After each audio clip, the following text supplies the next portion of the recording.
Dentro de un momento, y en todo caso le voy pidiendo a los integrantes de la mesa que se vayan acercando, y yo los voy a ir presentando a medida que los vea llegar. Aquí en la primera fila veo al actual decano. Adelante, arquitecto. Gracias.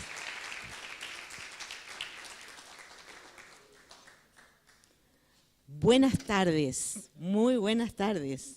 Estaremos hablando de forma comprometida esta tarde. Arquitecto Arana, que les voy a contar algo. Estaba comiendo frente a mi casa hace minutos nada más. Yo lo sabía. Arquitecto, buenas tardes. Muy bien. Bueno, falta Juan Arcicardi, que subió solito, sin que lo presentáramos, pero creo que merece también un fuerte aplauso.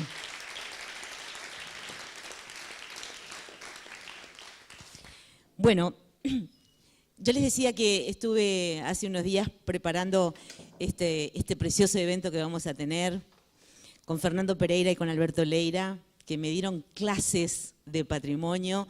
Quiero dejarles claro a los profesores que así hicieron estos arquitectos. Aprendí muchísimo y me siento muy gratificada y muy agradecida a la Facultad de Arquitectura y a la Sociedad de Arquitectos del Uruguay por poder estar aquí hoy y compartir con todos ustedes este tema que significa patrimonio. Yo decía que mirando las edades de la gente que está aquí, seguramente para todos ustedes es diferente el concepto patrimonio. Y creo, y espero no equivocarme, que patrimonio tiene muchísimos significados. Y esta es una pregunta que le voy a hacer a los 4 panelistas. Los 4 panelistas que tienen una función fundamental en esta casa. Y tal vez estén de acuerdo con que esta es una gran oportunidad de hacerle un gran regalo a esta casa de estudios. Porque como decíamos hace un minuto, la Facultad de Arquitectura está cumpliendo 100 años. Y como todo festejo, merece un regalo. Y creo que un buen regalo hoy es escuchar a los profesores, cada uno de ellos, que nos den su opinión a propósito de la palabra patrimonio. ¿Qué tal si comentamos aquí por mi derecha, arquitecto? Le regalo el micrófono. Gracias. Bueno, hola, buenas tardes. Estoy muy contento de recibirlos en casa, antes que nada. Bueno, la noción de patrimonio es un concepto que ha evolucionado de manera muy notoria. Podríamos decir que el origen es bastante antiguo, es muy antiguo, pero que en realidad los objetos reconocidos como de interés patrimonial inicialmente o originalmente, simplificando un poco las cosas, podría decirse que estuvieron siempre asociados a alguna manifestación del poder. O sea, poder político, poder económico, poder religioso. De alguna forma, esas organizaciones o esas manifestaron su poder y su figura a través de objetos que fueron construidos y que por tanto al ser construidos ya estaban cargados de un valor simbólico. Podría decirse que casi que eran patrimonio antes de existir. Esos objetos cargados de simbolismo eran encargados además a individuos notorios, a firmas importantes, y estaban destinados a perdurar, a durar. Ese tipo de artefactos, que son lo primero que se asocia cuando uno evoca la cuestión patrimonial, tienen que ver con monumentos, con elementos que se preservan a lo largo del tiempo y que la preocupación ha sido mantenerlos, que de alguna forma se mantengan idénticos a sí mismos. Y es tal la importancia que se le asigna a esos objetos en sí mismos, que incluso se deslocalizan, se descontextualizan. El objeto patrimonial es patrimonial para algunos, en algunos tiempos, más allá de su propio contexto. Es evidente que eso es así cuando se desmonta un templo de un lugar, se lo lleva a otro y se lo arma en el Museo Británico, por ejemplo. El concepto de patrimonio está asociado entonces a un objeto, a ser mantenido y preservado igual a sí mismo. Esto lo asocia a la alta cultura y por extensión se ha derivado en la interpretación vinculada a la noción de lo artístico, de lo en definitiva intocable. La manera de intervenir en este patrimonio es mantenerlo a costa de lo que sea igual a sí mismo. Es inadmisible una modificación. Sin embargo, el concepto de patrimonio ha evolucionado rápidamente en los últimos tiempos y de hecho hoy esa noción se amplió hasta incluso elementos intangibles y el concepto de patrimonio deriva hacia lo que es todo aquello que hace sentido para una comunidad. Todo lo que la preserva, todo lo que la refleja y todo lo que la de alguna manera define. Entonces, en ese sentido, la noción de patrimonio se ve también transformada hacia una idea de casi separada, elitista y alejada de la cultura, que en realidad tiende a reverenciar ciertos objetos, pasa a ser una noción de cosas incorporadas y vividas. Y por tanto, la relación con ese patrimonio es completamente distinto. Más que reverenciarlo, lo que esperamos es usarlo, disfrutarlo, hacerlo nuestro, transformarlo.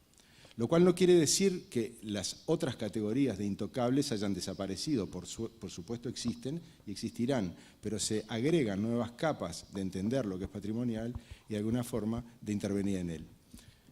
De manera que lo que como noción, creo que la propia noción de patrimonio es compleja y es una especie de milhoja, ¿no? Llena de capas. Que además hay muchos, estamos hablando de muchos patrimonios. O sea, ¿verdad? convive ese patrimonio intocable con el patrimonio intangible, valga el juego de palabras, ¿no? Arquitecto, si usted me permite, yo omití, porque me parece que es obvio que no necesitábamos estar presentando aquí al actual decano de la facultad.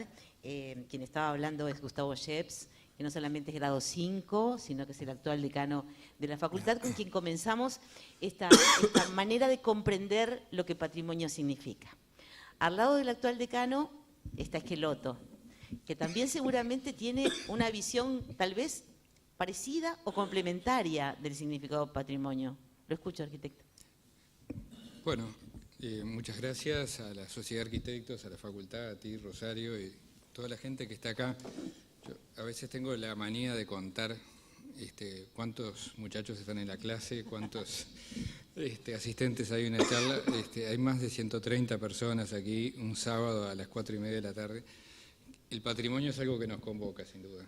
Y por supuesto que coincidiendo con lo que planteaba Gustavo, yo me traje un papelito nomás, anotando, ya que íbamos a estar acá en esta sala de actos, dos conceptos que tengo muy arraigados y que los recibí en este mismo lugar de Mariano el año que entré en facultad, en un salón que no era exactamente porque tenía una configuración espacial un poquito distinta, pero estaba esta misma mesa, las butacas eran un poco diferentes, se apagaba la luz, se proyectaban unas diapositivas y Mariano golpeaba con un puntero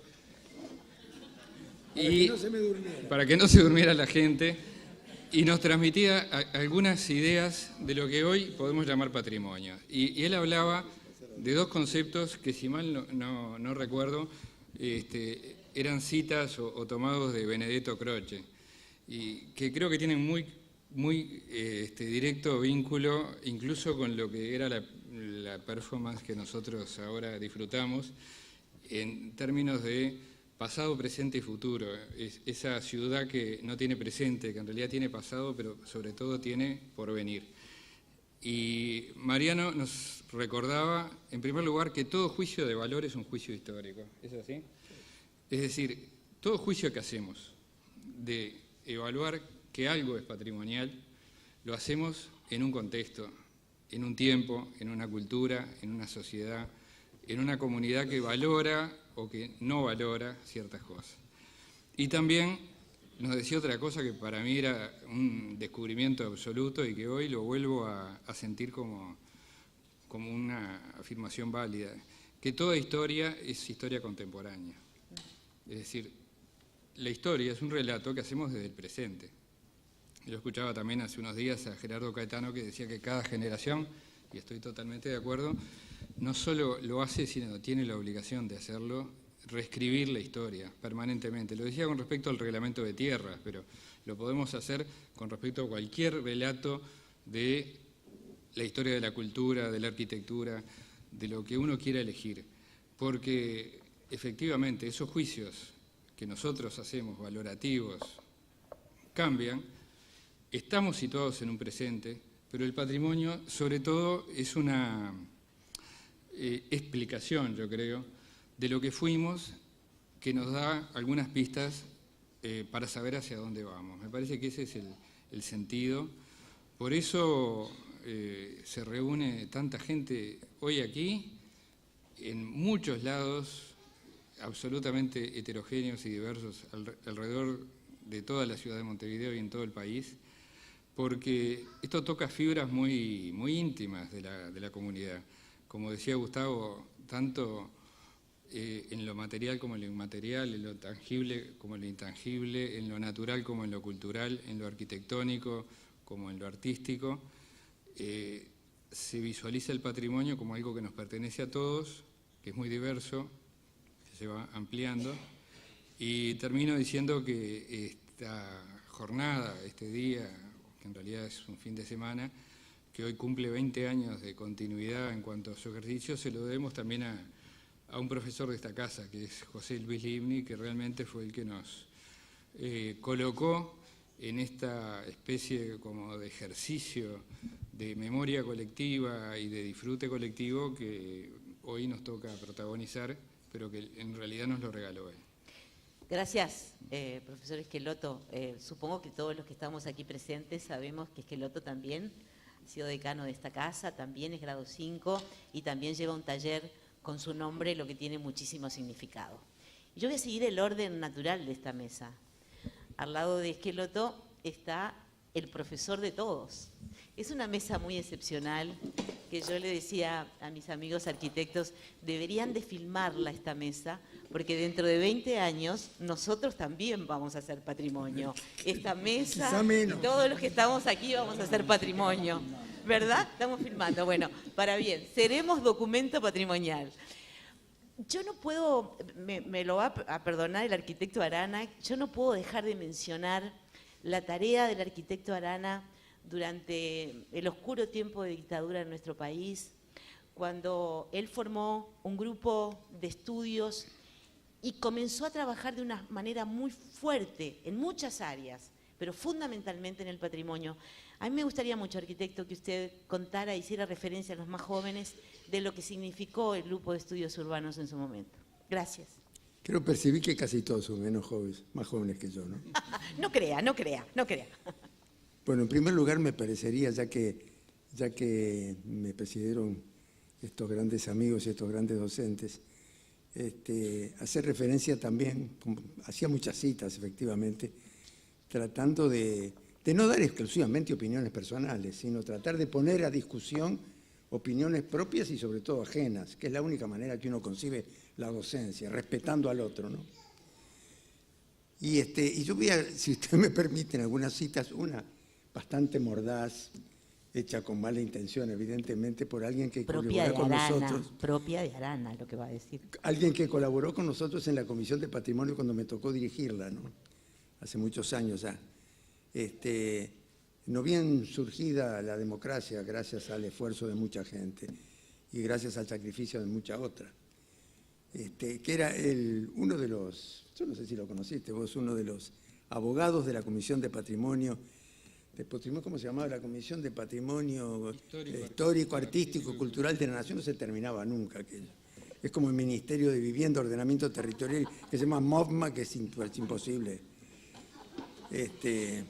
Nosotros quisimos simplificarlo y ponerle Ministerio de Vivienda, de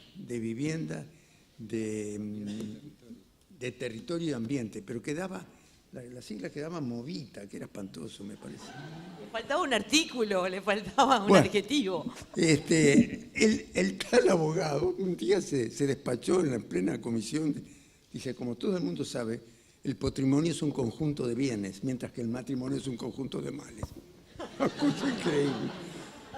Me imagino que no todos están de acuerdo con esto. Pero ya que hizo referencia a algunas de esas frases que son, a veces hay gente que no solamente piensa bien, sino que es capaz de formular bien un pensamiento en una forma sintética que matriza de algún modo una verdad del que la emitió y una verdad que estamos dispuestos o no a admitirla como tal. Entonces me voy a referir a un tipo de esos extraordinariamente inteligentes, que además tenía, yo creo que un sentido del marketing muy grande, ¿no?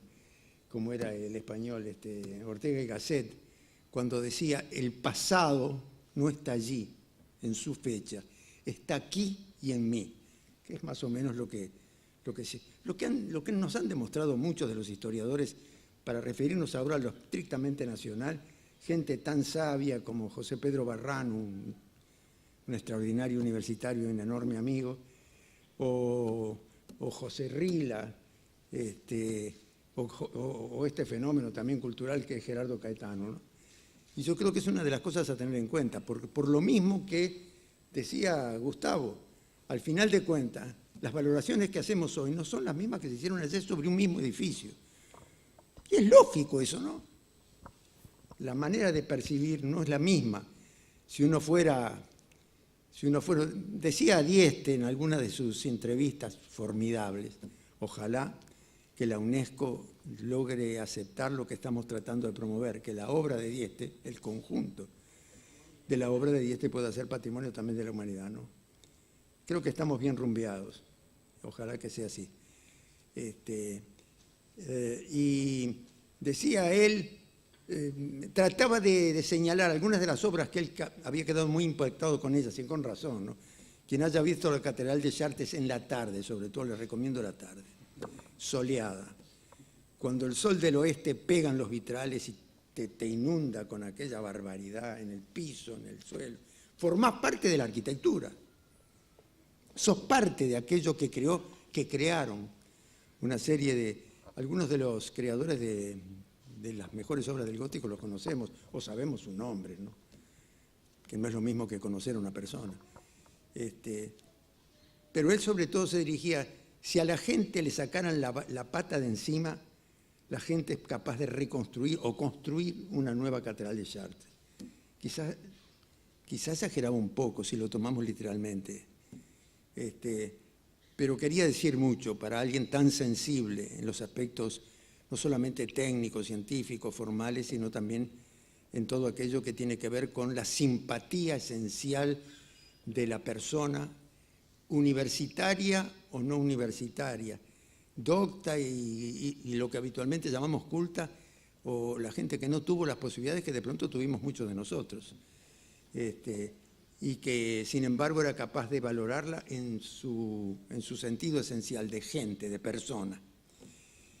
Y bueno, cuando en plena dictadura salen decretos de una persona cuyo nombre desearía acordarme, me lo tengo acá, que le designaron como ministro de Cultura, hubo cada ministro de Cultura. Mejor no recordemos el nombre, mencionémoslo. Lo recuerdo, pero ¿para qué? ¿Para qué? Poner un nombre más absolutamente olvidable. Que fue premiado con el premio Atila por parte de algunos amigos argentinos, ¿no? Que está acá entre nosotros, Ramón Gutiérrez. Acá no en este recinto, ¿no? Sino en Montevideo. Lo sé.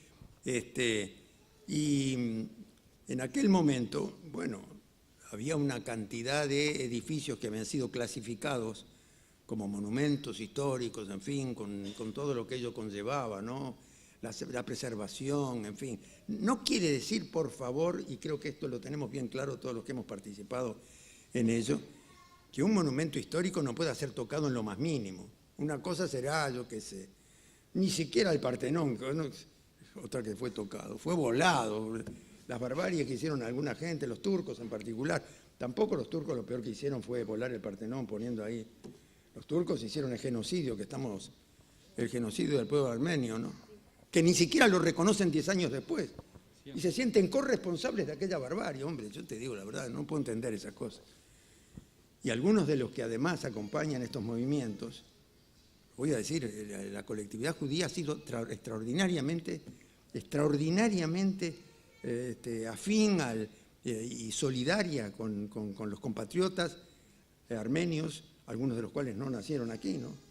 Pero muchos de los cuales son descendientes de esa barbaridad y de esa forma de pretender eliminar una cultura, una colectividad, ¿no? Como lo hizo Hitler también, como lo quiso hacer Hitler. Y bastante nos costó a la humanidad entera. Pero sin embargo, la colectividad es solidaria aquí, pero el Estado de Israel no lo aprovecha por razones políticas y económicas, según lo ha manifestado alguna gente. Bueno, que los principios puedan negociarse de una manera es una de las cosas que me resulta verdaderamente difícil de tolerar. Arquitecto, ¿usted me permite que yo intente que los más jóvenes que están presentes aquí tengan claro lo que significó el Grupo de Estudios Urbanos? Claro. Por favor. Teniendo en cuenta lo que nos enseñaron aquí en este mismo recinto, que era un recinto parecido, mucho menos atractivo que este, pero sobre todo, cuando se hablaba, yo puedo hablar acá, me parece que hasta sin micrófono. Ustedes Buena acústica el lugar. no se imaginan lo que era la acústica, es una vergüenza. Para un edificio soberbio, Casa que la de Facultad de Herreros, Arquitectura cuchillo de tuviera una palo. acústica atroz. Y yo, para que no se me imagine la gente, no solamente golpeaba el palito, era porque no se podía pasar las imágenes, sino diapositivo por diapositivo. Y los pobres ayudantes míos que estaban allí querían escuchar y yo, ¡pam!, con un palo. Pero al mismo tiempo trataba también de que se me despertara la gente que estaba a las 9 de la noche, a las 7 de la noche, a veces con un frío atroz porque tampoco había calefacción, o en la mañana temprano cuando empezamos a las 8. Una cosa inhumana, la verdad. Pero bueno, aprendimos acá con los docentes. Ciertamente había opiniones que no necesariamente eran todas confluyentes, pero aprendimos aquí que había obra. Y miren que hablo de arquitectos absolutamente plegados y entusiastas con la arquitectura transformadora, la arquitectura moderna, la arquitectura de nuestro siglo y pensando en el futuro. Yo mismo lo que daba no eran cosas antiguas, yo daba en la introducción, era la arquitectura contemporánea con la que me siento totalmente consustanciado. Digo esto porque no sé en qué mente cupo que se pensara que nosotros estamos pensando en el pasado con un sentido nostálgico. Cuando hicimos la apuesta para defender la ciudad, y particularmente a través de imágenes, justamente fue a raíz de una invitación que me hizo el arquitecto Gutiérrez, a quien lo conocí recién recibido hace años atrás. De todas maneras digo esto, pero él era menor siempre que yo, hasta hoy. Para un congreso del 82, creo, fines del 82 en Buenos Aires, un congreso del patrimonio arquitectónico y urbanístico a nivel panamericano. Dijimos con un conjunto de muchachos que habíamos estado trabajando desesperados frente a los decretos de ese ministro de Cultura de la dictadura que había decidido desclasificar como monumentos históricos a cientos de obras arquitectónicas de Montevideo o del resto del país, obras de arquitectura o conjuntos urbanos. Para hablar de conjuntos urbanos me refiero, por ejemplo, al barrio Reus Sur con 100 viviendas o al barrio Reus Norte, llamado también Villa Muñoz, en el barrio Reus Norte. Una cosa que me resultó particularmente indignante, como le resultó indignante a la gente. Y otro de los elementos para saber, digo esto porque vale la pena después reflexionar acerca de lo que significó algunos de esos edificios. Por ejemplo, lo que ya ustedes no pudieron ver y muchos de ustedes no vieron, que era un conventillo. El conventillo del Medio Mundo, donde se hacían los primeros repiques, así como conjuntamente en la calle Ancina del barrio Reus Sur, hoy reconquistada, pero arquitectónicamente empobrecida. Lo digo con todas las letras y que le caiga el saldo a quien corresponda, ¿no? Después de 2 concursos que se habían hecho para ello en viviendas de interés social, ¿no? De cualquier manera, lo importante era que se van a elegir referencias clarísimamente interesantes porque la gente es identificada con ellas. La gente que había nacido y vivido allí o la gente que no había nacido y vivido allí. Bien. Por ejemplo, Carlitos Páez. Por ejemplo, el propio gobierno nacional en plena democracia en los años, cuando yo entré en la facultad en los años 50, Recuerdo que se hizo una reunión de la UNESCO acá en Montevideo y eligieron como ámbito emblemático para recibir a todos los delegados internacionales el conventillo, ese conventillo del medio mundo, donde vivía gente realmente indigente y donde justamente se hizo una gran candombeada. Y Carlitos Páez como el primero, porque llegó a vivir ahí, tener el taller ahí también. Pero si me lo permite, arquitecto, mencionar algo que usted está diciendo que me parece que forma parte del patrimonio. Claro. El patrimonio también es la música, el patrimonio también es la gastronomía, el patrimonio es el mate, el patrimonio es el himno, patrimonio son los tambores, no solamente son los monumentos, son las obras pictóricas, no solamente es lo intangible, sino también lo más cotidiano para que aprendamos a comprometernos todos, ¿verdad? Yo no voy a tener mucha piedad con el arquitecto Arana esta tarde, porque el arquitecto Arana, aparte de ser el profesor de todos los que están aquí sentados en esta mesa, ha sido, como ustedes saben, intendente 2 veces en Montevideo y en estos momentos edil. Así que lo vamos a comprometer en muchas de las respuestas que va a dar de ahora en más. Si usted me permite, arquitecto, yo voy a seguir en el orden de la mesa, pero después volvemos. ¿Cómo no? Y me encuentro con el arquitecto Articardi, que es el presidente de la Sociedad de Arquitectos del Uruguay. Gracias también por estar en esta mesa y por hacer un aporte diferente. Son muchísimos los temas con que tengo que hablar en particular y en general con todos ustedes, pero a mí me gustaría mucho con el arquitecto Articardi hablar de en qué situación, porque después vamos a volver al tema del patrimonio, ¿sí? Pero ya que estamos en la casa de los arquitectos y queremos hacer este regalo especial, yo quería saber cuál era la situación de los arquitectos en el país entero. Mi pregunta ¿es lo mismo ser arquitecto en Montevideo que en Artigas, en Rocha, que en 33? ¿Es igual ser arquitecto o depende de dónde se esté? Si lo hablamos del patrimonio, Sí. Es sorprendente el patrimonio que tenemos en todo el país. Y por lo tanto, ser arquitecto en cualquier parte del país, de alguna manera, es ser algo que me gusta decir de los arquitectos. Somos constructores de cultura. ¿Tá? Somos constructores de cultura y de alguna manera, donde estemos, también velamos por esa cultura, revisamos esa cultura, constatamos esa cultura y de alguna manera somos conmovedores de lo que tenemos. La idea de patrimonio a veces se relaciona mucho con el patrimonio personal de una nación. Pero si vamos a la raíz anglosajona del concepto, tiene más que ver con la palabra herencia, ¿tá? Y esa es la otra dimensión del patrimonio. Me parece bien interesante que la herencia que tenemos en el interior o en Montevideo puede ser distinta, pero toda tiene una riqueza formidable que ha sido construida por esos arquitectos que salieron de esta casa durante 100 años y los que salieron de la Facultad de Matemáticas antes, ¿no? Anteriores, ¿verdad? Porque Anteriores. es buena esa referencia, ¿no? Antes tenía que ver mucho la influencia de la matemática y de la ingeniería. De hecho, se salía ingeniero arquitecto en los primeros tiempos, ¿o me equivoco, Arana? ¿Era así? No exactamente. A ver, corríjame, que a mí me gusta que usted me En la facultad corrija. se formaban ingenieros Y arquitectos. y agrimensores. Perfecto. Pero inflaron tanto, por suerte, los arquitectos, las personas que tenían vocación de arquitectura, particularmente un tipo muy gracioso y muy talentoso que se llamó Escaso, ¿no? El que hizo la Escuela Experimental de Malvin, que la pueden visitar. Sí.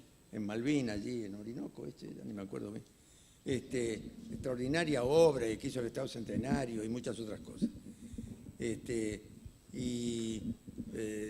Yo creo que es bueno que preguntes estas cosas porque contribuyen a esclarecer, ¿no? el sentido de perdurabilidad o no perdurabilidad. Yo creo que las cosas valen sobre todo en forma permanente, más allá de que no sea igual el apego que puede haber hacia una misma obra. porque no es el mismo el apego que puede tener un ciudadano francés del siglo XVII cuando miraba Versalles de afuera que cuando lo pudo mirar de adentro. Y cuando le hicieron la Tour Eiffel, ni le cuento, el Desde luego. espanto, Y fue una cuando explosión. hicieron el Palacio Salvo también. También, también, fue un horror en su momento. Y hoy es un símbolo de la ciudad. Sí, a lo mejor sigue siendo un horror, pero es, Me un encanta horror, esto, me es encanta un horror provocarlo, me encanta. Es un horror con lo que me resulta vitalmente defendible, porque si me sacan el Salvo, me sacan la mitad de Montevideo. Es como si sacáramos Artigas del caballo de la Plaza Independencia. No podemos Seguro. sacar el Palacio Salvo. Aparte de que tiene maravillas, ¿eh? Totalmente, estamos hablando de mármoles de Carrara, de unos vitrós, de unas maderas fantásticas que ojalá la comisión trabaje bien para recuperarla. Si me permiten, retomamos para hacer un poco dinámica esta mesa y yo les propongo también a todos los que están aquí escuchando que participen de esta mesa y que pregunten todo aquello que tuvieron guardado durante mucho tiempo y no comprendieron de lo que sucedía con el patrimonio de Montevideo y aprovechen estas respuestas que no sé si las van a tener todos los días. A mí me gustaría referirme nuevamente al actual decano y preguntarle si siempre existió en la currícula el concepto patrimonio. A ver, cuando Mariano Arana estudiaba arquitectura y se recibió, ¿él tenía la matrícula patrimonio o estudiaba la palabra patrimonio? Bueno, yo he conocido algún proyecto de Mariano en la Ciudad Vieja. Vamos a no hablar de eso. ¿Pero existía curricularmente? No, es que vamos a tratar de aclarar eso. En realidad, cuando el concepto se elabora como tal, cuando se le define, en realidad lo que ocurre es que aparecen, se ordenan un conjunto de cosas que de hecho sí están.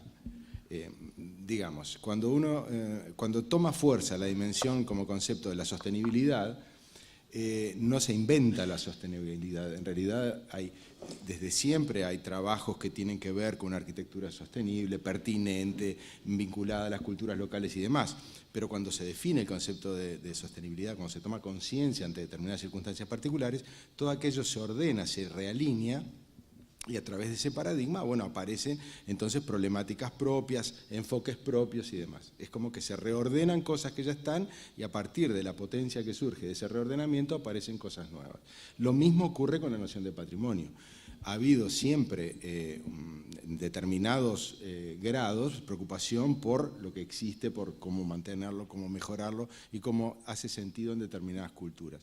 Ahora, de hecho, la toma de conciencia de la importancia de lo preexistente empieza a funcionar de pronto como reflejo a posturas más radicales, de transformaciones más violentas, de mayor prescindencia. Pero siempre hubo un real cuidado por aspectos sutiles de lo que preexiste, es decir, por el patrimonio. Incluso tipos tan renovadores como el propio Le Corbusier, que es un paradigma de la transformación formal y conceptual de la arquitectura, es un individuo que en determinado momento de su vida empieza a manejar cuestiones muy sutilmente vinculadas a lo que tiene que ver con la localización donde se implanta, desde ejercicios como de proyectos en Sudamérica mismo, en Chile en particular, proyectos han construido la misma Casa Curuchet que ya matiza infinitamente visiones muy estrictas que pudo haber desarrollado en una época, hasta, qué sé yo, sus últimos proyectos donde hay una sensibilidad muy particular al lugar.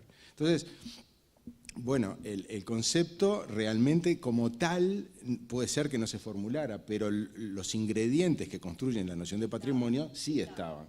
Y estaba en la preocupación de tipos sensibles e inteligentes que entendían que no todo lugar es igual a todo otro lugar y que reconocer la inmanencia de ciertos espacios tiene que ver con la calidad de lo que uno puede producir en ciertos ámbitos. Bien, bien. Bueno, más o menos algunos conceptos claros por lo pronto voy teniendo que me gustaría compartirlos con ustedes. Estoy rescatando que patrimonio es sinónimo de memoria, que patrimonio es sinónimo de sensibilidad, pero tengo la sensación, y esto tal vez lo vamos a saber al final de esta mesa, que patrimonio es sinónimo de la sociedad. Y esta tal vez va a ser una pregunta para usted que me está mirando tan serio. Es que loto para usted. Mi pregunta en este momento es, ¿el patrimonio es una potestad o es privado para los arquitectos o para la Comisión Nacional del Patrimonio, o en realidad los uruguayos como sociedad toda deberíamos estar comprometidos y cuidar nuestro patrimonio? Perdón que tal vez me ponga una bandera que no corresponde, pero yo soy muy respetuosa del patrimonio. Voy a tratar de no estar tan serio, pero ayer justo me hicieron esta misma pregunta y creo que es muy pertinente, porque creo que en la sociedad uruguaya todos tenemos también una especie como de matriz común que dice, bueno, ¿qué hace el gobierno, o qué hace la intendencia, qué hace la comisión, o qué hace la Comisión de Patrimonio, que no cuida lo que es de todos, o descuida, o que no atiende? Y me parece que está muy bien que se reclamen esas responsabilidades, pero creo que la mejor defensa del patrimonio es la que hace la gente. Eso no hay otra forma de asumirlo. Y por eso es extremadamente valioso lo que está ocurriendo en estos días y lo que ha ocurrido a lo largo de los últimos 20 años. Como cualquier otra condición social, si no hay una apropiación colectiva de un valor, es imposible que eso se sostenga en el tiempo y que sea perdurable y que realmente esté colectivamente asumido. Por eso creo que hay como un contenido docente muy importante en cuanto a la transmisión de conceptos y a la transmisión de esa sensibilidad, y por otro lado hay un contenido de sensibilidad común, es decir, el patrimonio de alguna manera puede ser una forma de convocar a la comunidad a sentirse una y diversa a su vez, pero digo, a sentir que tiene elementos que la coagulan, que la vinculan, que la referencian, que tienen que ver con ese pasado, con esa memoria, pero que tiene que ver también con una proyección, con un proyecto, es decir, con algo que nos proyecta hacia adelante. Y bueno, esa garantía solo es una garantía que pueda ser tomada en forma colectiva, es decir, tanto el Estado como la sociedad civil, tanto las instituciones académicas como bueno, el gremio de los arquitectos y otras entidades gremiales, porque por supuesto que esto no es una acción privativa de los arquitectos. Precisamente arrancamos esta conversación diciendo que este concepto que está evolucionando y que viene como enriqueciéndose es un concepto que aborda múltiples miradas disciplinares y las transversaliza. Entonces, no estamos hablando de patrimonio arquitectónico en sentido estricto, estamos hablando de patrimonio cultural, de patrimonio natural, de patrimonio inmaterial, de todo lo que hace justamente a esa memoria colectiva y a una construcción social dinámica en el tiempo y, por supuesto, creciente también. Gracias por esta respuesta y me quedé pensando, ¿cuántos tipos de patrimonios, verdad? El patrimonio nacional, el patrimonio universal, que depende de la UNESCO, y tal vez ustedes digan, ¿quién decide qué es patrimonial? Otra pregunta, ¿cómo se gestiona lo que es patrimonial? Porque de pronto decimos, ¿por qué se dejó venir abajo el Palacio Salvo? Bueno, habrá mil razones que tal vez después que termine la mesa de esta tarde nos llevaremos preguntas a nuestra casa, que más que respuestas a mí me gustaría que nos lleváramos preguntas todos a nuestras casas. Pero tengo una pregunta para hacerle al arquitecto Arana, que tiene que ver con algo que aprendí en estos 2 días, tanto con el arquitecto Pereira como con el arquitecto Leira. El arquitecto Leira me hizo una mención que me produjo mucha gracia, pero que me pareció fundamental desde el punto de vista de un arquitecto. Arana me dijo, los arquitectos en general vamos por la calle mirando para arriba, mirando las edificaciones, mirando en qué estado están. El resto de la sociedad va mirando para abajo. Escuchando a sus colegas en esta mesa, me doy cuenta de que efectivamente el tema de patrimonio es un tema que corresponde a la sociedad entera. La pregunta es, ¿cómo podemos encontrar ese punto medio de medida a la ciudad y a lo patrimonial, en tanto nosotros, sociedad, no somos arquitectos? ¿Cómo lo hacemos? ¿Cómo ayudamos? ¿Cómo ayudamos a preservar? Bueno, en primer lugar, no hay por qué pensar que nosotros somos los que vamos a dar pautas necesariamente. A veces me la da la gente. Hubo una cosa bastante curiosa que molestó a muchas instituciones, no voy a dar nombres, pero a muchas instituciones, y salieron a defenderse. Cuando la gente espontáneamente frente a una obra francamente menor del arquitecto, ya bastante mayor cuando la realizó, que fue el arquitecto Jorge Caprario, había hecho lo que en el Boulevard, en la Avenida Italia había hecho el local de aquella casa que fabricaba y vendía alfombra, fundamentalmente, Asimacos. Es un Yo gran me quedé tema, Asimacos. sorprendido del volumen de la resistencia popular, de la Sí. ciudadanía. Me gustaría mucho saber su Eso opinión fue una sobre lección Asimacos. para nosotros, ¿eh? No crean que son los arquitectos y los cultos que vamos a dar lecciones. La tenemos que dar, ¿eh? Porque hay algunos que se callan bien calladitos y de pronto con tal de hacer una obra son capaces de firmar lo que habitualmente no lo hubieran sostenido en sus propias cátedras cuando son Necesito docentes. hacer una pregunta. Perdóneme que lo Pero interrumpa. te quiero decir, allí Sí. me sorprendí a mí mismo. Sí. Y me sorprendí más cuando vi un letrero de los 30 metros que creo que tiene, ¿no? Sí, Que decía, ¿a quién le importa la ciudad?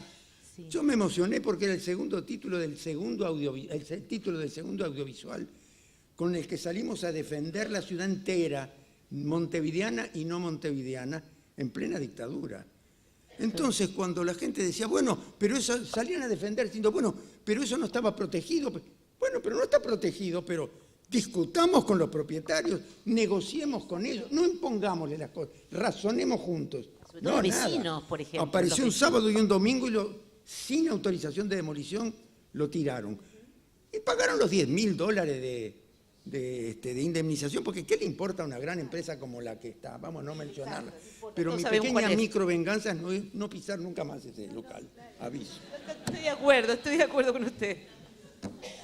No, yo le decía, lo iba a interrumpir porque tal vez siempre hago referencia a los más jóvenes porque me parece que Pero en claro. los más jóvenes es donde tenemos que apostar todas las baterías y todos nuestros dineros en esta ruleta de la vida. Pero mira, te voy a sí. dar una pequeña cosita Sí. para que todos compartamos con usted, porque a lo mejor participaron Pero en está eso. bueno no que sé. ustedes participen también y que no se queden todos tan callados, que hagan preguntas. Me acuerdo que me citaron varios canales de televisión para que allí, frente a ese local ya en plena demolición, pudiera dar algunas opiniones más o menos parecidas a las que estoy dando acá. Paraban los taximetristas y los ómnibus tocando bocina. Yo digo, pero esto es una cosa inaudita, esto no es cosa de arquitectos, es cosa de los ciudadanos. Entonces, para aquellos que compartimos, como supongo que sospecharán todos, que muy a mi pesar yo terminé en la política, como decía mi socio Mario Palazar. Mariano en determinado momento cayó en la política, dijo así con una frase que está filmada, maravillosa. Sabrán que yo coincido con las orientaciones genéricas del gobierno que nos está gobernando hoy a nivel nacional y particularmente el que viene gobernando hace 26 años ahora, Montevideo. Bueno, yo me sentí solidario con la gente. Y si ese gobierno dice que escucha a la gente, debería haberle escuchado más y decir, bueno, algo pasa. Aprendamos de lo que la gente nos dice también, ¿no?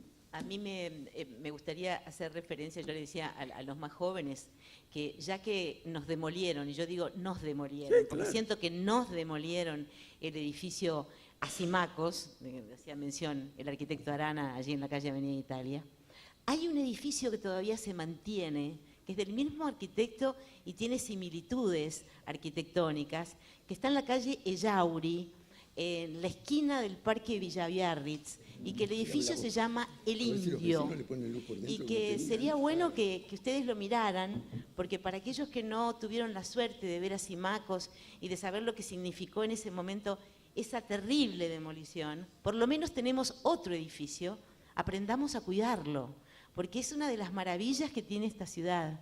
Así que usted me va a perdonar, arquitecto, que yo me metiese, pero como es mi barrio, yo lo defiendo, ¿vio cómo es? Yo creo que si cada uno de nosotros se comprometiera con su barrio y con sus cuestiones patrimoniales, diferente estaría... Sí, te escucho, qué suerte que vas a decir algo. Te escucho.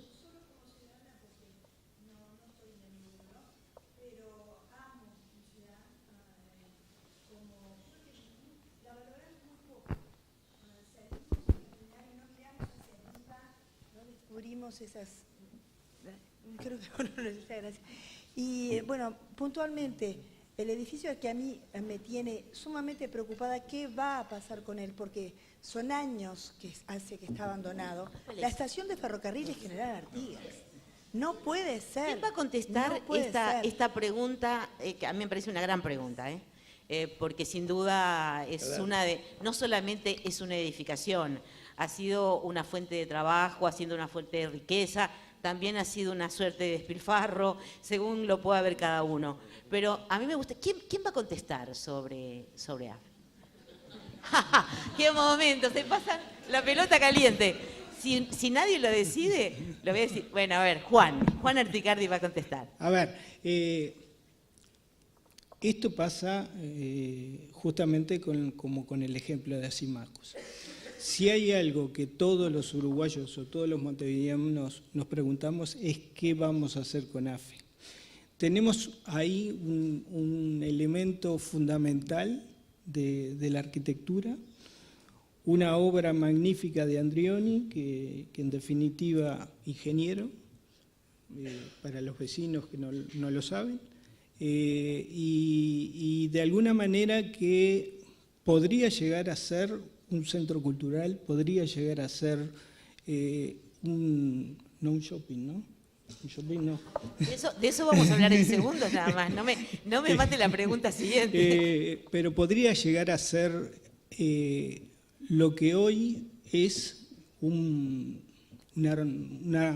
proceso de ruina que tenemos que detener inevitablemente. Es una de las heridas fuertes que tiene Montevideo en estos momentos y tenemos que ser muy conscientes de que esa herida está abierta y tenemos que buscar mecanismos para resolverla.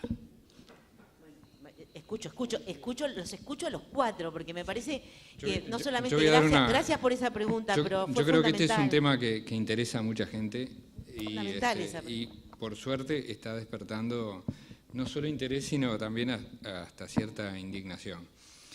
Y me parece que, siendo compleja la situación desde el punto de vista jurídico, porque no sé si todo el mundo conoce las tremendas y terribles consecuencias que tuvo para el país, y que por suerte hoy sabemos que la Suprema Corte de Justicia desestimó un juicio millonario contra el Estado por este tema.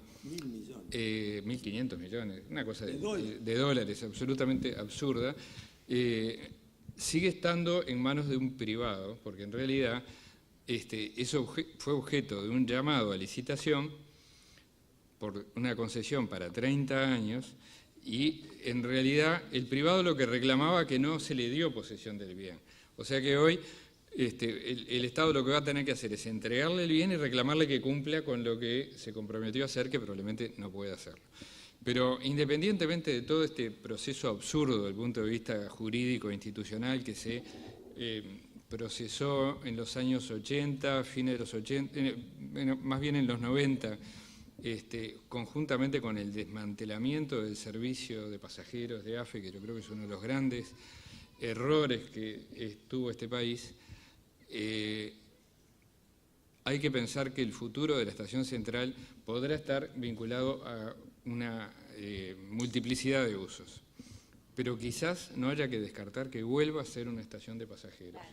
Claro. Como es en cualquier ciudad que uno admira, tanto en los Estados Unidos, en Europa, en el norte de África, en Asia. Fundamental transporte. Porque los medios de transporte colectivos, especialmente aquellos que son más amigables con el ambiente, que son sostenibles, que tienen la posibilidad de un uso racional de la energía, son el futuro, y estamos más tarde o más temprano llegando a retomar el transporte por esas formas, quizás con otras formas de energía, eléctrica o como sea.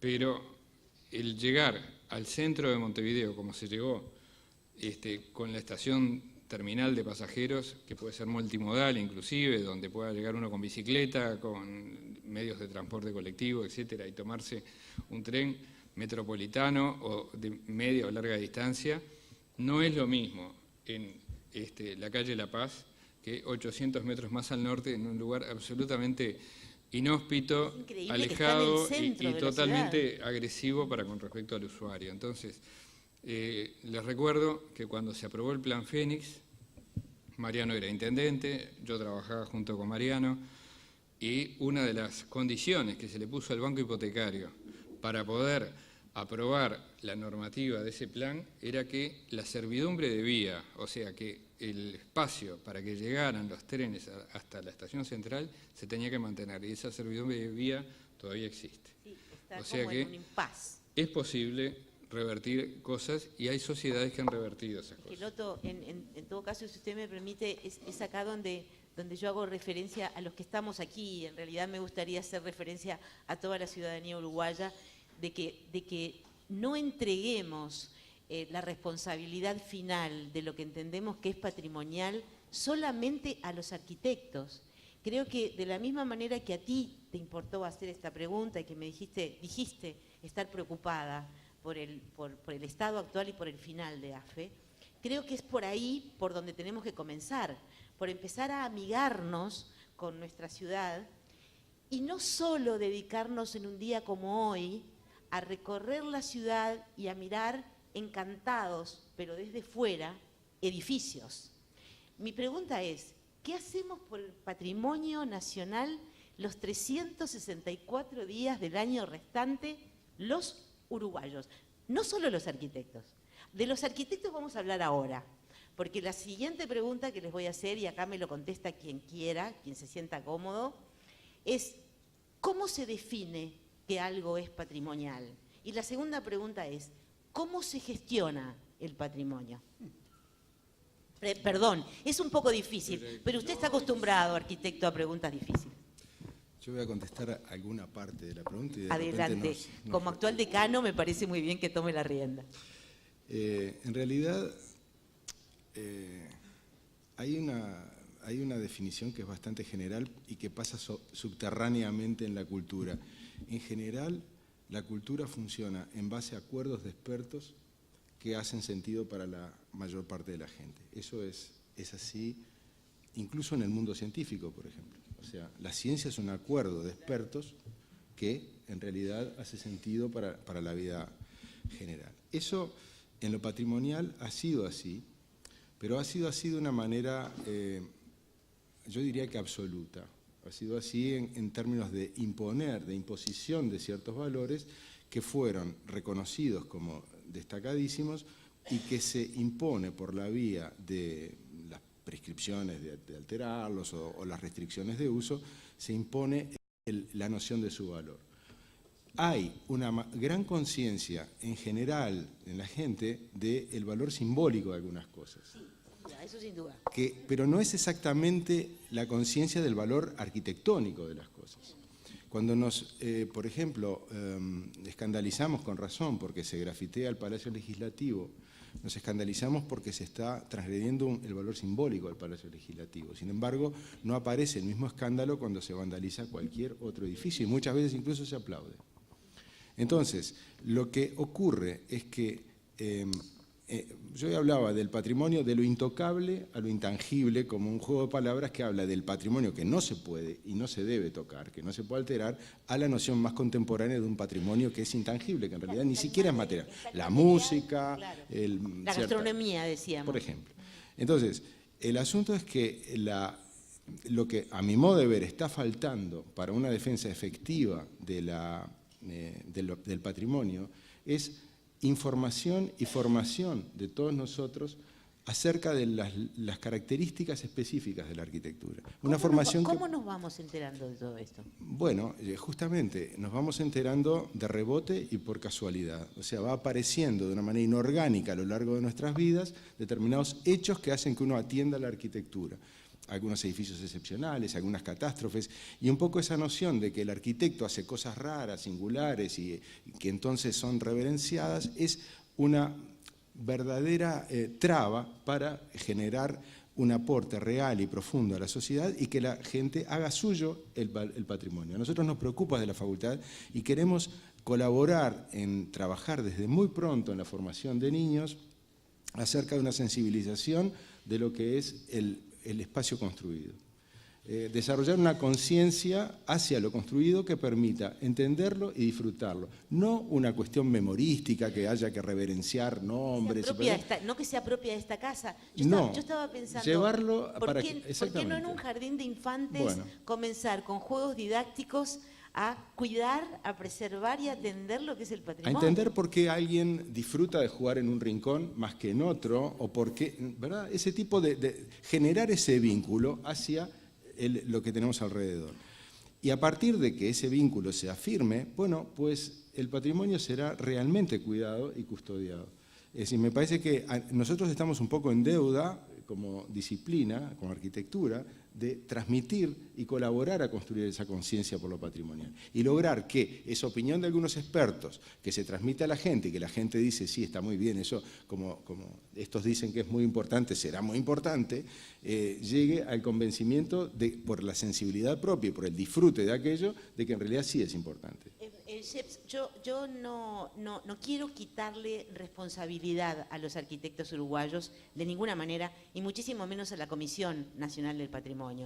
En todo caso, mi intención es tratar de convencer a mis pares ciudadanos, no arquitectos, de que debemos de participar en la situación del patrimonio uruguayo. En esta charla hace un momento transitó un tema por el que se hicieron unas bromas medio solapadas, y yo la capté y en realidad voy sobre ello y que me conteste el que quiere. Hay un ejemplo que me dieron hace 2 días y que me despertó una enorme atención, que son 2 cárceles en Montevideo. La cárcel de Punta Carretas, o lo que fue la cárcel de Punta Carretas, y la cárcel de Miguelete. Bien, 2 cárceles que se han transformado hoy en algo muy diferente, una que otra. ¿Qué es mejor para una ciudad? ¿Que una cárcel se haya transformado en un shopping comercial o que una cárcel sea, como una mención que dijo el decano, en algo que tenga que ver con la cultura, como en el caso de la cárcel de Miguelete, que es escuela de diseño? A mí me gustaría que ustedes hablaran de esto tan comprometido, que es de pronto encontrarse con una cárcel y saber qué destino final va a tener. Perdón si es un poco dura y comprometida, pero bueno, para eso estamos acá esta tarde. A ver qué dice Arana. Ya que fue intendente y ya que es edil, a ver la política, cómo interviene en este tipo de edificios en la ciudad. Bueno, voy a empezar con la cosa más complicada, que es la cárcel de Punta Carretas, ¿no? Era un horror del punto de vista urbano. Tengamos en cuenta que cuando se construyó Punta Carretas, yo la conocí incluso los viernes a última hora, a veces teníamos que venir en tiempo benévolo, ¿no? Más benévolo que de estos últimos días, de pronto un sábado de mañana, y salíamos de pronto a caminar los días lindos. Punta Carreta era un conjunto de pequeñas casas, todas con estilos diferentes en general. Un barrio obrero, además. Un barrio medio, un barrio de clase sí, media. Es cierto, sí, ¿no? Ni remotamente se podía sospechar que podía tener el empuje económico, ¿no? y inmobiliario que pudo tener en los años posteriores, y ni que hablar ahora. Eso presionó en determinado momento, más allá de las tristes situaciones que se vivieron en algunas de estas cárceles, ¿no? Sobre todo en Punta Carretas, no más que en la de Miguelete. Pero esto presionó a que ya un empuje inmobiliario cercano a las playas, muy próximo, además con unos servicios comunitarios, comercios, cines, teatros, en fin, presionó evidentemente a que eso cambiara. Yo diría que no estuvo mal esa posibilidad, ¿no? Que fue encargada fundamentalmente por... no tuvimos nada que ver con esa decisión, ¿no? Gubernamental. Pero yo creo que... Usted no era intendente todavía ahí. No, claro. Pero yo creo que eso fue una transformación que en términos generales fue positiva para la evolución de una ciudad que ha tratado de mejorar en múltiples aspectos. Si lo mejor es lo que se hizo o no, bueno, puede ser motivo de discusión a nivel, si querés, técnico o arquitectónico. Que la gente lo valora no me cabe duda. Y conste que a mí, maldito el atractivo que tiene los mal llamados shopping y parking, con esta maravilla de idioma castellano, Dios mío. Tenemos que nos hemos transformado en 6. Yo cuando vi, la primera vez que vi sale, yo digo, ¿pero qué será eso? ¿Quién entra? Sale, ¿quién entra? A lo mejor porque era mucho trabajo poner liquidación. Como Aliberti, que siempre liquidaba para aquellos memoriosos que la conocieron allí, en 18 de julio y Pablo de María. La pregunta es ¿quién entra con tanto sale? ¿Quién Una cosa entra? de locos. Yo creo que la verdad que aquellos muros horrendamente agresivos, y más allá de que había casas y que la gente estaba muy contenta de vivir en un barrio muy tranquilo, ahora está mucho menos tranquilo, No, claro.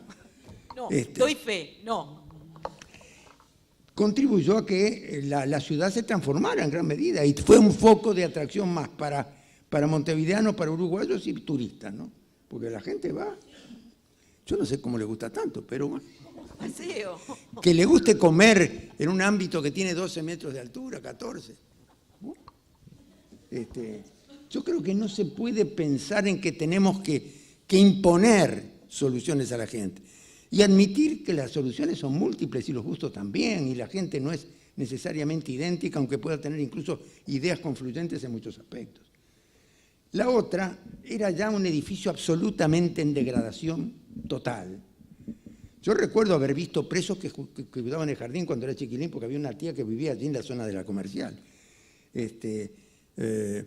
Y me daba como lástima aquello, ¿no? Aunque el edificio me atraía, siempre fui un maniático chico.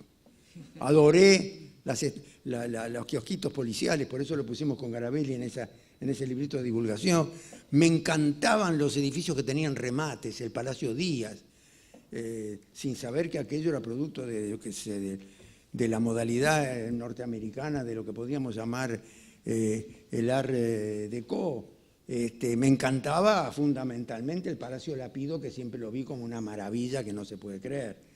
Y me encantaban todas las cosas que remataban en cúpulas y no sé qué, porque la verdad, son cosas atractivas para cualquiera, no se necesita ser arquitecto, tampoco se necesita ser un maníaco como yo tan tempranamente, pero en fin.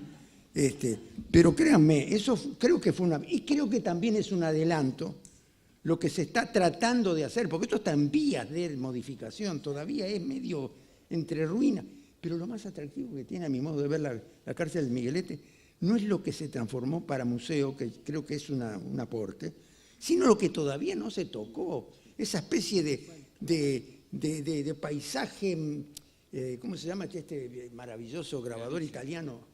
Piranesi, que tanto le interesó a Miramajoy, tanto le interesó a cualquiera que tenga ojos para mirar y sensibilidad estética. Yo toqué los grabados en la fundación,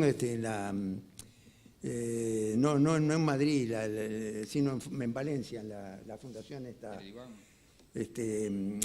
estas cuestiones que formaban los académicos, que tenían los originales de Piranesi. Es una cosa emocionante ver los originales porque además tienen volumen.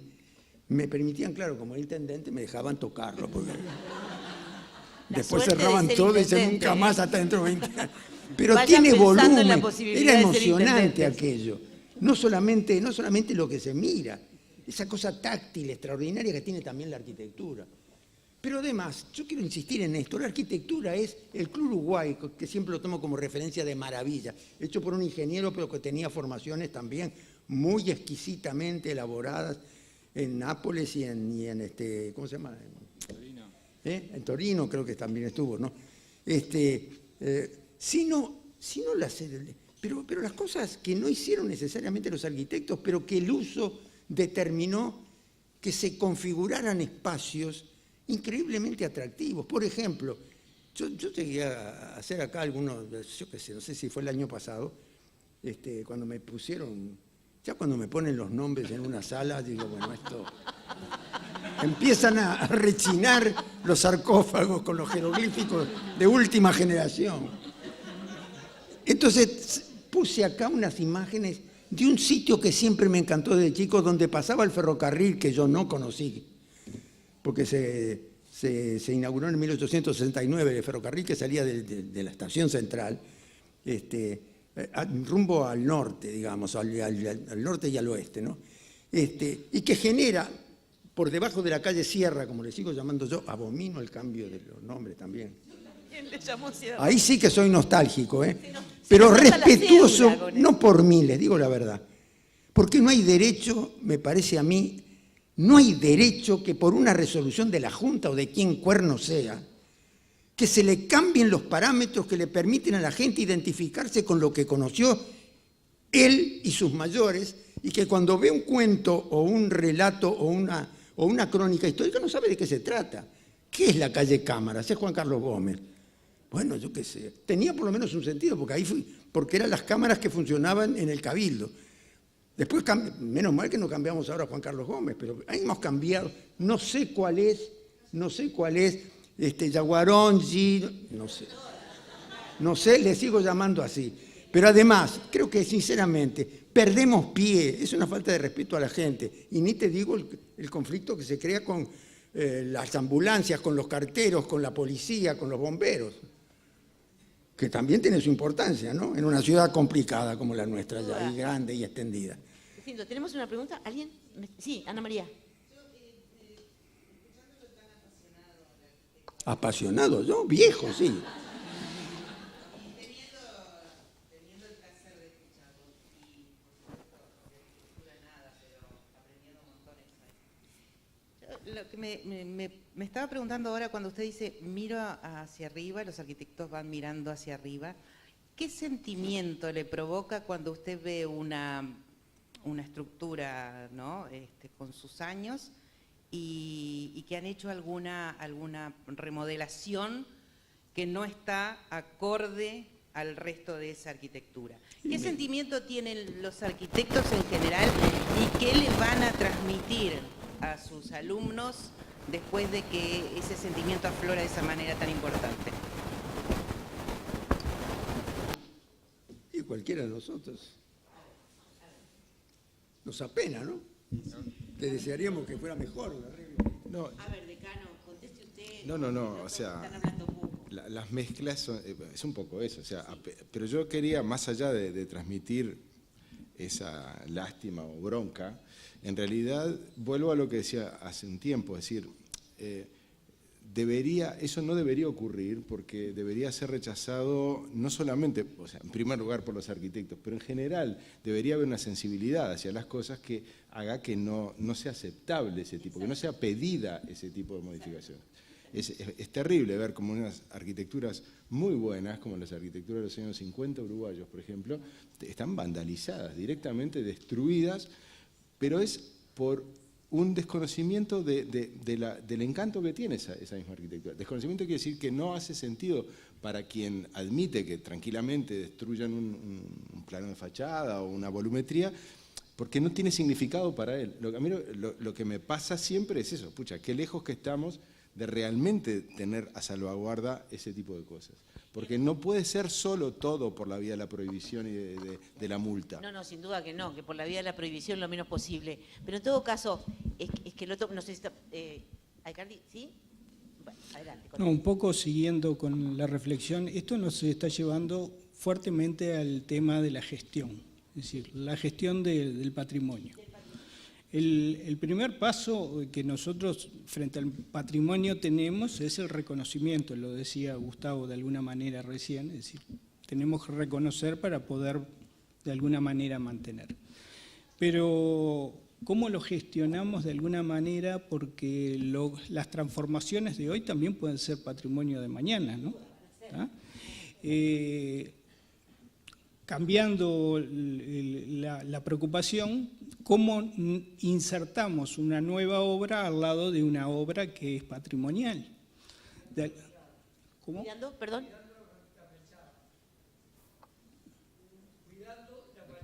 Cuidando la fachada. A ver, es una forma de articulando con ella de alguna manera, es decir, dialogando con ella, construyéndola o subrayándola como tal, sin atacarla.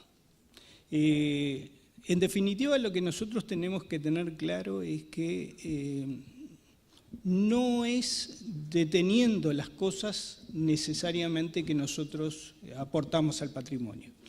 Es decir, es construyendo con ese patrimonio que tenemos que reconocer, pero que además que tenemos que proyectar hacia el futuro. Y hay algunos patrimonios que a veces olvidamos o no tratamos muy claramente. Reconocemos muy fuertemente los valores edilicios, pero a veces hay valores de conjuntos que son tanto o más importantes que los edilicios. Es decir, individualmente la obra no es valiosa, pero el conjunto tiene una potencia tal que vale la pena respetarlo y considerarlo como un ámbito patrimonial. Arquitecto, tal vez esta pregunta se la deberíamos hacer al arquitecto Arana por su intervención en la política, pero se la voy a hacer a usted concretamente, porque está hablando de este tema. ¿De dónde salen los dinerillos?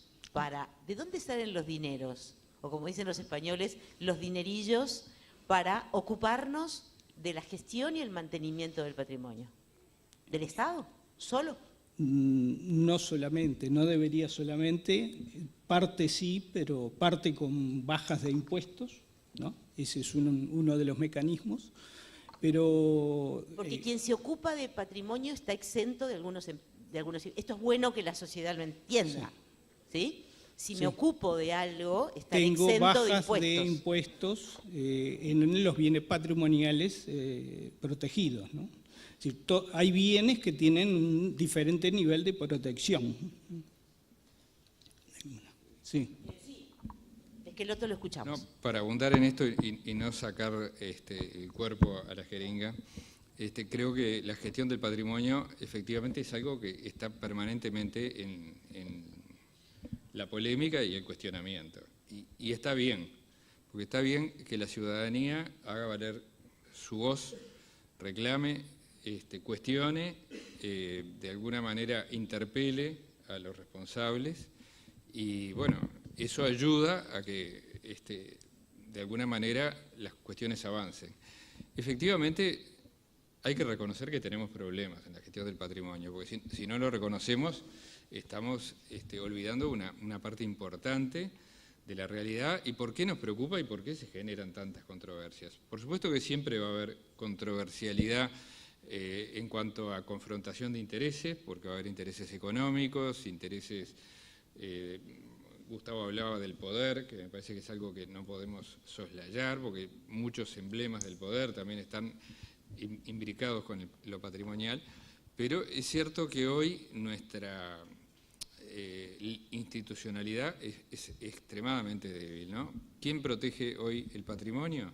Bueno, el gobierno nacional a través de figuras que son en alguna medida muy restrictivas, como la Declaratoria de Monumento Histórico Nacional, las convenciones internacionales que el país ha suscrito y pasan a ser parte de nuestro acervo legislativo, los gobiernos departamentales que han protegido listas de bienes.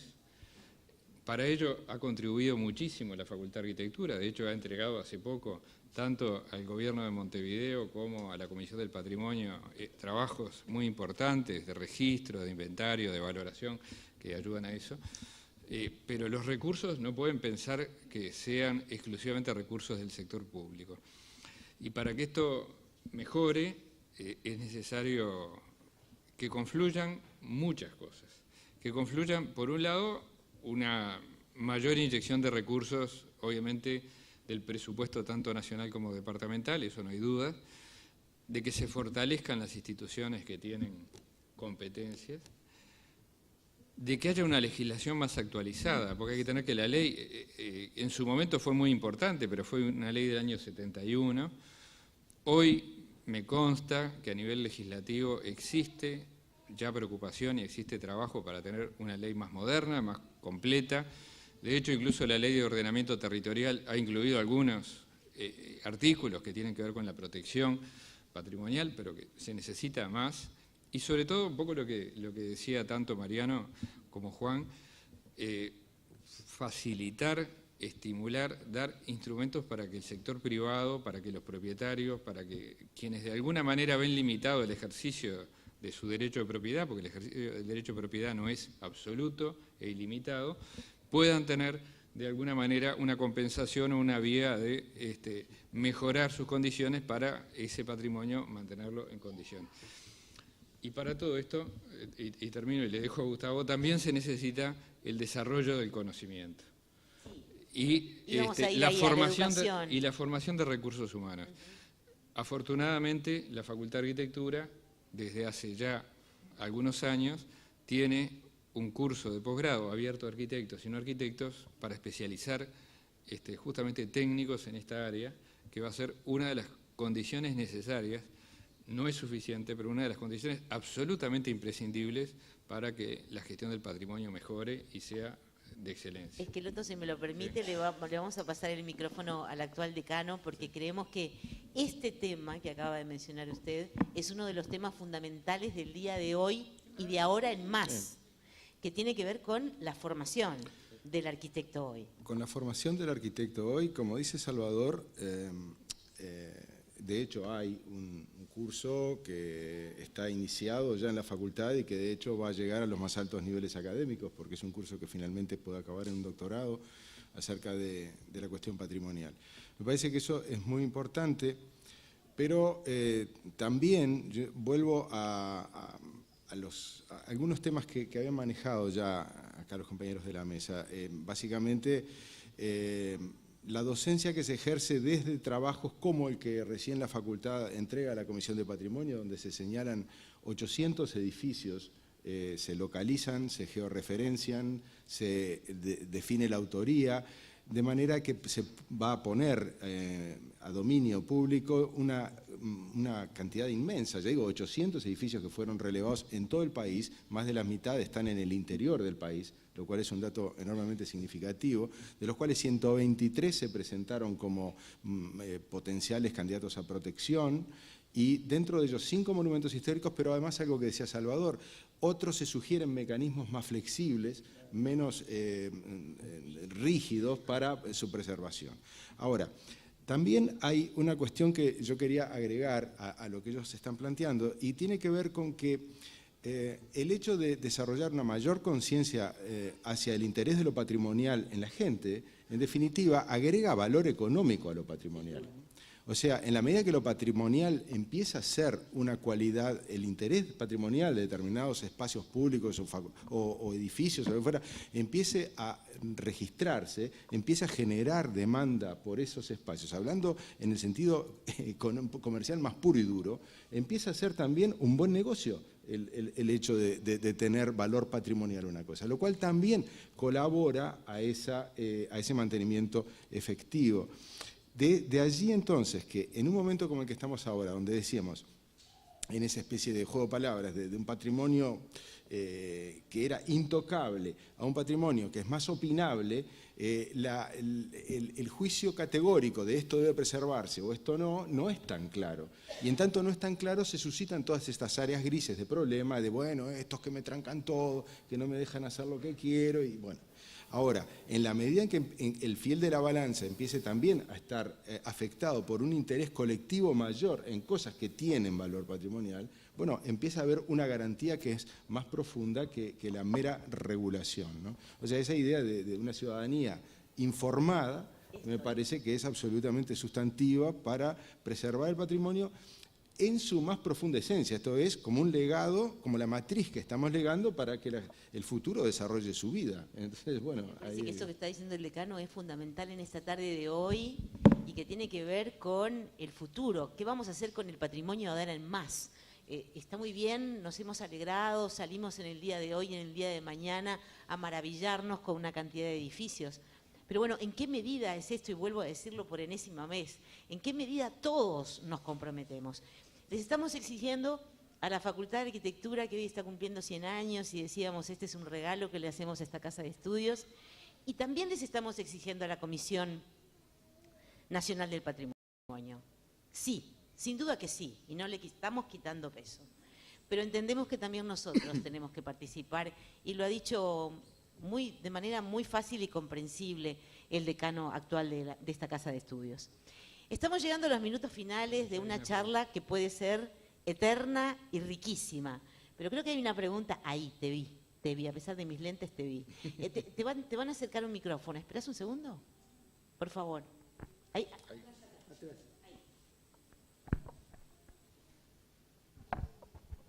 Buenas tardes. Y atrás en la puerta va a haber otra pregunta. ¿Allá escucha? Adelante, dilo. Como ciudadana preocupada por todo este tema, aprendí hoy, me mostraron hoy, en una excelente exposición de arquitectos y paisajistas.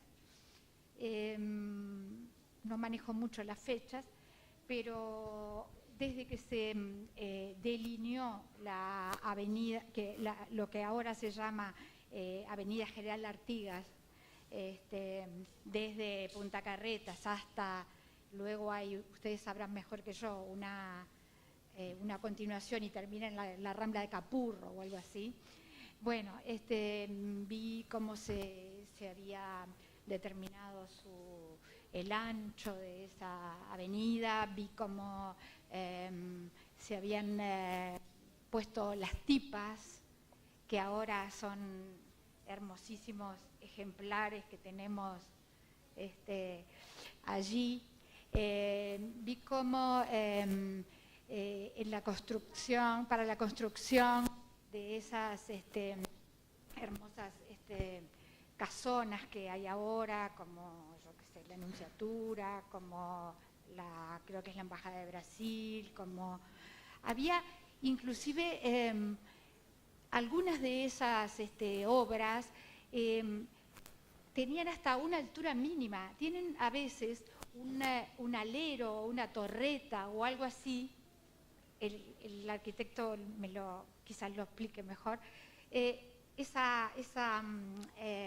Ese alero era porque debían llegar a una altura mínima, por ejemplo.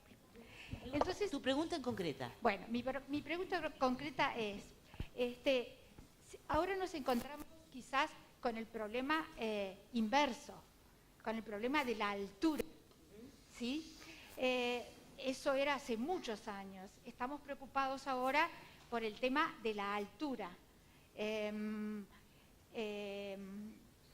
Nosotros tenemos, por ejemplo,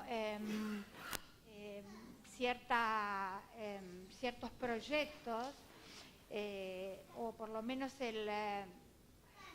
nos han dicho que ciertos proyectos, uno de ellos, por ejemplo, va a llegar a 28 pisos, ¿verdad?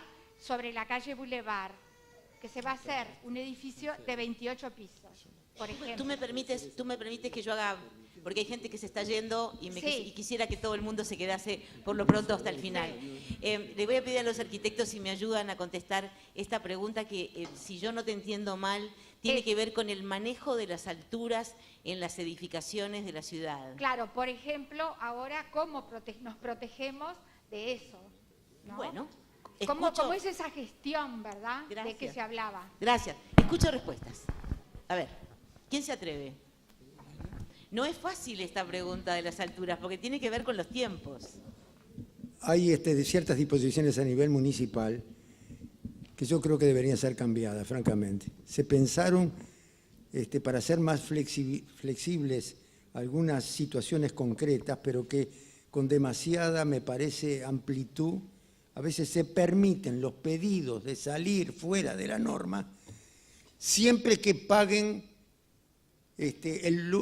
siempre que paguen el lucro que se suma a lo que se podría haber logrado en términos puramente economicistas e inmobiliarios, a lo que se podría haber logrado con la altura común que tiene el Boulevard Artigas, ¿no? Supongo que usted se refiere fundamentalmente a la obra que no sé por qué se permitió hacer, ni siquiera en la esquina, donde confluye Boulevard Artigas con Ponce, ¿no? ¿Por qué se hizo? No lo sé. Pero tratar de negociar y se me conviene para... Si es un afán puramente recaudatorio, me parece un disparate. Si eso funcionó en esos términos, me parece un disparate. Jamás lo hubiera votado. Y veremos los resultados, eso, porque que aparezca en la mitad de un tramo un edificio que se sobrepone incluso al de la esquina, que ya de por sí es de una mediana y razonable altura, puede ser perturbador. Veremos los resultados. Yo ni conozco ni el proyecto. De todas maneras, lo que me importa señalar es lo siguiente. La ciudad, lo digo particularmente porque lo sentimos desde el comienzo, y lo digo en plural por todo el movimiento que hicimos en plena dictadura. La ciudad no puede ser un museo. La ciudad tiene que ser un organismo vivo. Yo recuerdo una frase que la voy a citar malamente porque es de memoria, debería haber traído el papelito que me olvidé, de un arquitecto italiano que hizo una tarea formidable desde el punto de vista cultural en Caracas de hace 1000 años atrás, sacando una publicación que era el boletín que era de análisis estético. Graziano Gasparini. Con una frase que nosotros la colocábamos como acápite del primer audiovisual, rotundamente afirmando la contemporaneidad de las cosas y jamás la visión retrospectiva y jamás la visión puramente nostálgica. Más allá de que las nostalgias también son respetables a niveles individuales de la gente. Pero una ciudad vive, por eso que siempre hemos dicho, entre la Pompeya itálica y lejana y la Pompeya del barrio obrero de Buenos Aires, ¿qué querés que te diga? Yo puedo vivir en el barrio obrero de Buenos Aires, pero no podría vivir en la Pompeya aquella, por más monumento histórico que fuese. Eso es una obra maravillosa, un testimonio histórico, arqueológico, pero no una ciudad viva, que es lo que debe importar al mundo contemporáneo.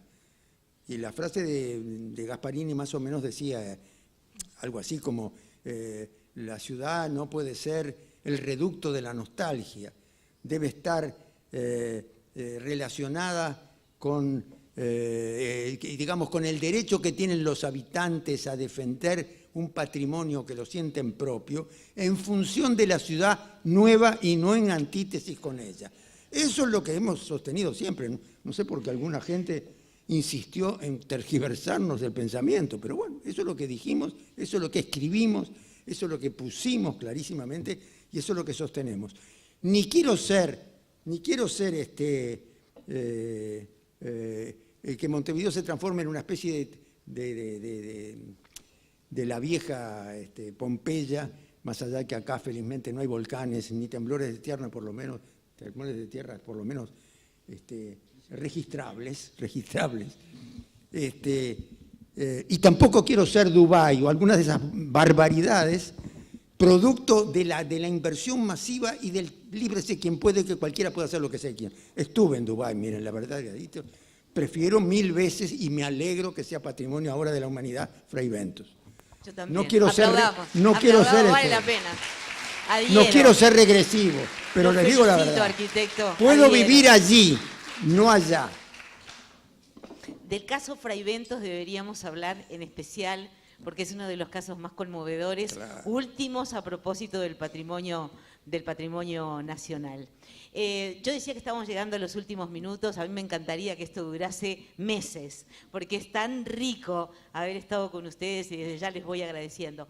Pero había una pregunta allá, alguien volvió a levantar la mano, ¿habrá un micrófono para una última pregunta tal vez, o alguien más que quiera hacer una pregunta? Aquí tenés otra.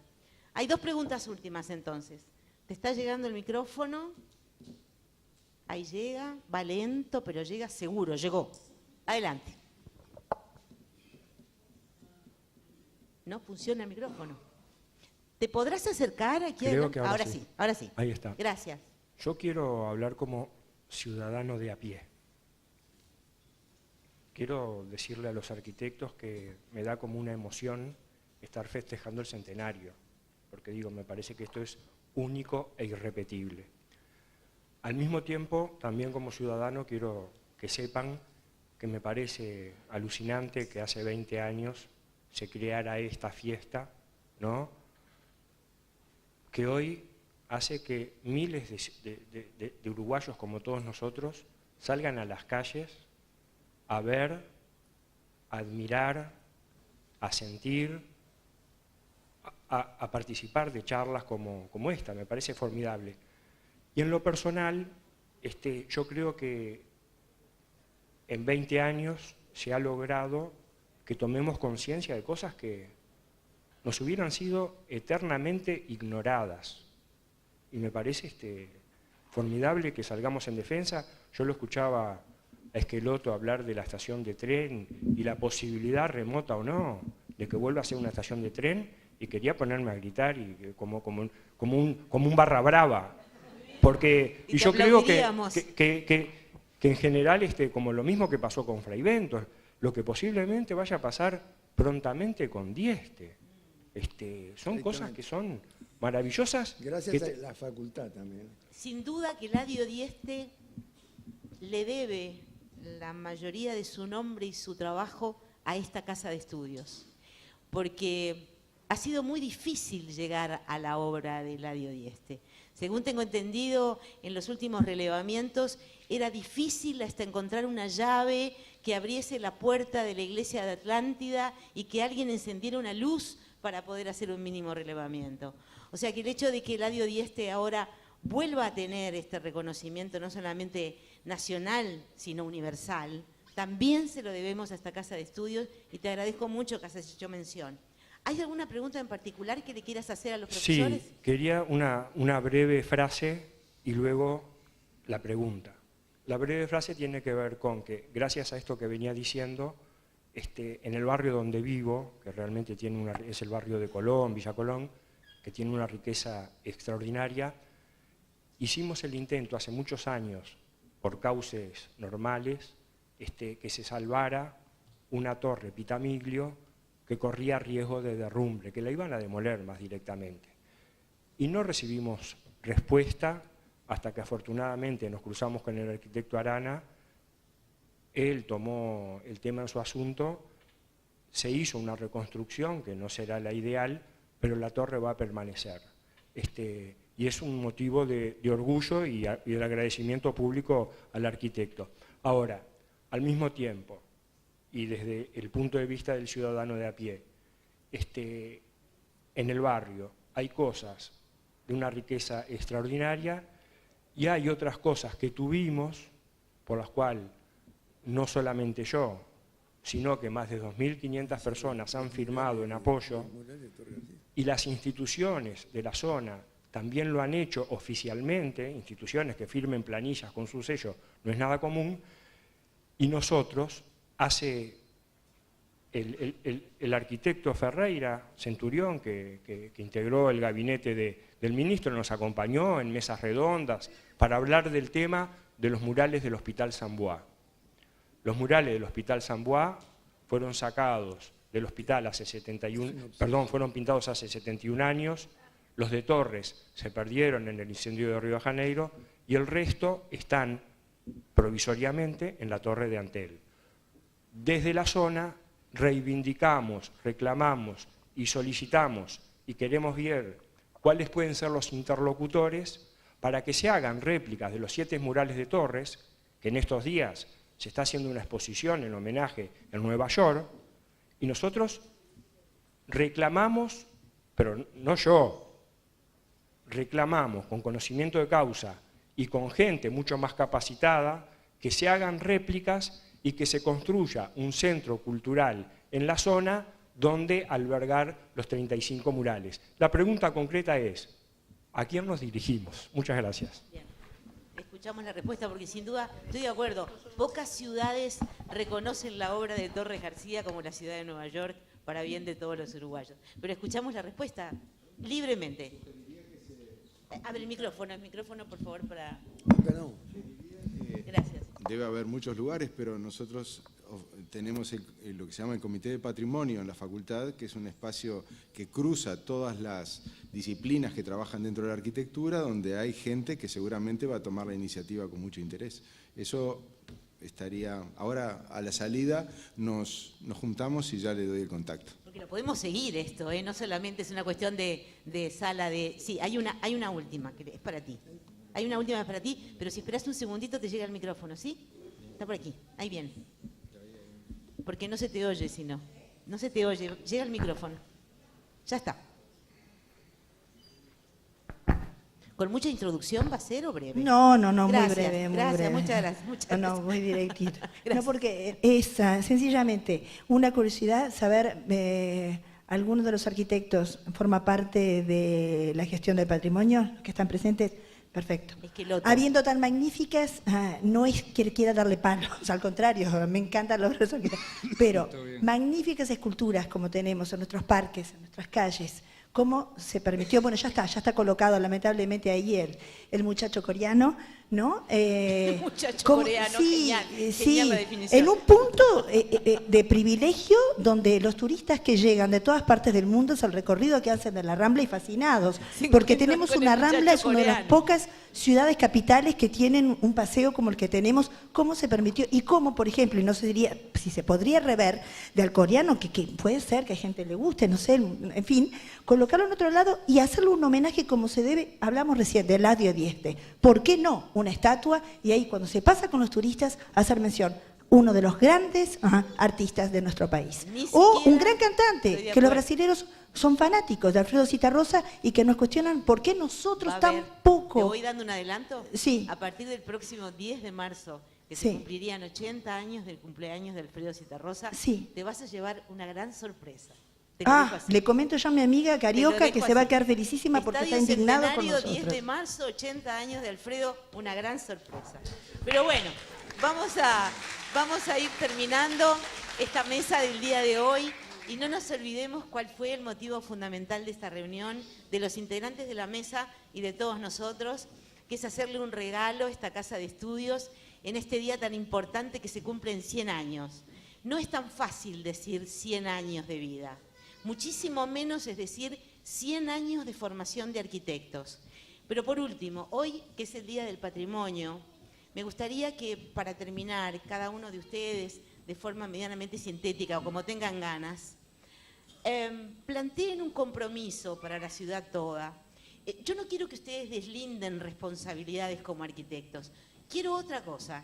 Quiero que nos involucremos todos en lo que significa el trabajo del arquitecto y el trabajo de la Comisión Nacional del Patrimonio. Es cómo colaboramos nosotros, en tanto nos preocupamos, como hemos visto en varias preguntas, estamos preocupados de lo que pasa en la ciudad, cómo nos involucramos mejor, cómo nos comprometemos. Y esta es la última pregunta para cada uno de ustedes, los vaya contestando libremente.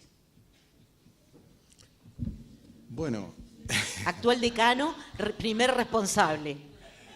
no, o sea, de verdad, creo que el compromiso es de alguna manera seguir conociendo y profundizando el vínculo con el entorno construido. Ahora, yo no sé dar recetas, o sea, no sé decir cómo hacer o cómo deben hacer. A mí realmente me emocionó y cuando llegué a facultad y vi la cantidad de gente que había. Es un proceso que se ha iniciado, que es muy lento, pero cada vez va más rápido, porque cada vez más gente entiende y comunica entusiasmo e interesa a más gente. Creo que lo fundamental para mí es que debe haber un interés responsable. No todo vale, no todo está bien.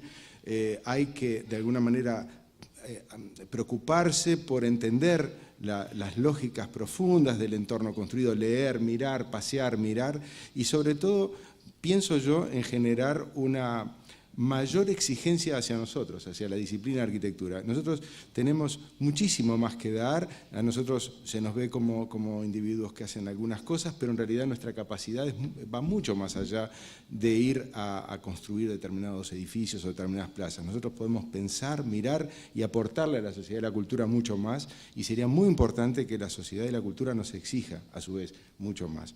Yo quería simplemente decir, un poco a manera de cierre, parafrasear la frase de Ortega y Gasset que decía Mariano. Nosotros creemos desde la facultad que el pasado no está allí en sus fechas, sino aquí en nosotros.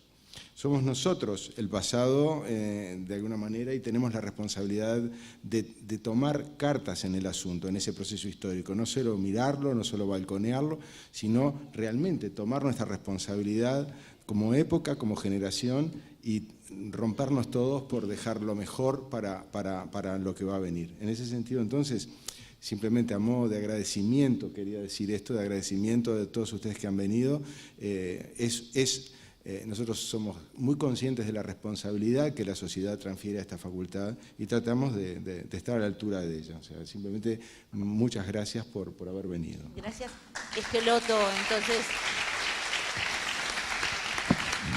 vamos a escuchar un grado 5 que además tiene taller en esta casa con el significado que tiene el taller. Tengo muy poco que agregar a lo que dijo Gustavo y a lo que se dijo, y también me siento muy poco habilitado a dictar normas de conducta o recetas, pero sí reiterar que también me sentí tremendamente emocionado y sorprendido agradablemente por toda la gente que veo movilizada hoy en muchos lugares. Hoy arranqué temprano acá en la facultad porque en realidad tenía una clase y ya a las 9 de la mañana había gente, 9 menos cuarto. Después fui al Palacio Legislativo y estaba lleno de gente. Después me fui a Melilla y había muchísima gente. Y llego acá a las 4 de la tarde y era una multitud. Y esta es la mejor garantía de que vamos a seguir avanzando. No hay otra garantía que esta, porque si el patrimonio es cosa de pocos, está condenado, absolutamente. Bueno. Yo le agradezco de veras a la facultad, a la Sociedad de Arquitectos y a todos ustedes que permiten que este tipo de cosas pueda estar discutiéndose entre gente que es arquitecta o que aspira a serlo, como hay algunos muchachos que me dijeron al comienzo que están iniciando sus cursos, y que van a tener las responsabilidades que todo arquitecto tiene, quizás mayores que el resto de la población, porque de alguna manera se nos adiestra para mirar, para percibir, para valorar, y para tener opinión, que no necesariamente es la sacrosanta y única opinión que se pueda tener, porque todo conviene que sea puesto a discusión. Pero eso nos da la responsabilidad de ser quizá algunas de las personas que tienen mayores responsabilidades para ayudar a ver a los demás. Porque de pronto pasan por al lado de un lapacho en flor en los días de hoy, que es una locura maravillosa, que alguien lo plantó y a mí lo que me asombra es que lo plantó en el lugar exactamente que hubiera puesto de pronto un gran arquitecto. Y ese hombre, a lo mejor en su momento y en aquellas circunstancias, actuó como uno de los arquitectos más sensibles, ¿no? Valoremos ese tipo de cosas y hagámoslo ver para los demás. Hay una cosa que no se dijo y que me parece que acentúa las responsabilidades que tenemos todos. Aquellos que están en la facultad, aquellos que no lo estamos, pero que estamos en otros ámbitos de ciertas responsabilidades colectivas, en este caso ahora en la Junta Departamental, a los que están en la Sociedad de Arquitectos, a los que están en la Comisión de Patrimonio.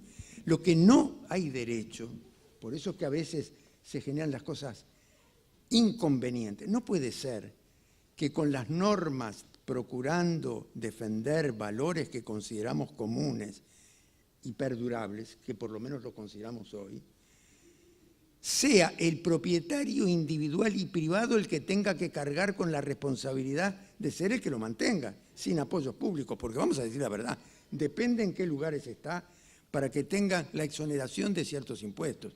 Pero para alguna gente la exoneración de impuestos no significa nada frente a lo que perdería si esa propiedad se destruye y se construye lo que las normas posibilitan. ¿Qué tenemos que hacer entonces? No considerar al propietario como un enemigo. A veces los propietarios son más sensibles que los arquitectos, vamos a decir la verdad, porque he visto cada cosa. Entonces, me parece que tenemos que modificar, eso sí que es una responsabilidad de todos, no solamente de arquitectos. Pero como arquitectos creo que tenemos un poquitito más para incidir, y por suerte ya hablé con la ministra de Cultura, que tiene muchas coincidencias con lo que acabamos de decir en todo esto, aunque también le he reprochado a la ministra de Cultura, no solamente como ministra, sino como médica, que es una vergüenza que las normas no se cumplan a la hora de defender algunos edificios maravillosos elaborados por aquellos arquitectos que hicieron de la arquitectura hospitalaria, pero un orgullo para el Uruguay. Uno de los mejores edificios del Uruguay, a mi modo de ver, es el Instituto de Higiene. Y está hecho pomada, no puede ser. Y también está hecho pomada el maravilloso edificio que está en Millán 2515, ¿no? Una obra brutal, extraordinaria. Bueno, hagamos un esfuerzo en el momento que sea factible, porque ahí sí que no podemos contar No podemos contar porque eso no es propiedad privada, ¿no? Entonces, creo que hay que modificar la ley de patrimonio para que, basándonos en algunas experiencias del derecho comparado internacional, yo veo tramos enteros, barrios enteros, en la cuna del capitalismo universal, como en Nueva York. Hombre, no vendieron el Parque Central, que sí es una selva inmensa en aquella isla, no hay más que mirarla en un plano, ¿no? Fueron capaces de mantenerlo. ¿Por qué nosotros no? ¿Por qué nosotros no pudimos mantener tramos enteros de zonas de la ciudad que son brutales? Yo creo que eso se puede lograr haciendo lo que con los ajustes que sean necesarios y de pronto siendo paulatinos en su aplicación, la ley de transferencia de derechos que puede tener un propietario para que no se vea perjudicado, porque no se le puede exigir al particular que sea el que sustente exclusivamente la custodia de un patrimonio que se considera común. Disculpen, pero con el mismo apasionamiento ahora defendí a los propietarios.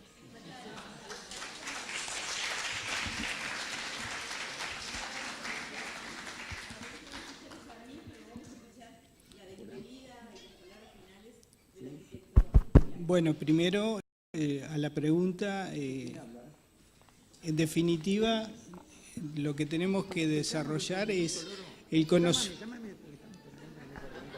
Esto se llaman tecnologías de punta. El loro.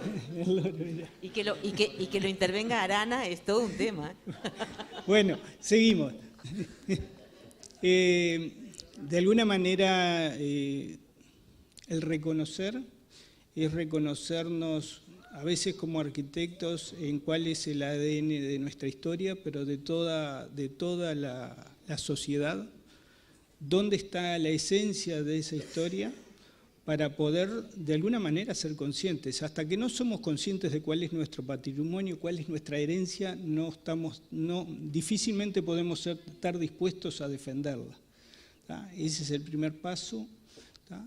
Como arquitectos, y como arquitectos que, como decía hace un rato, estamos en todo el país,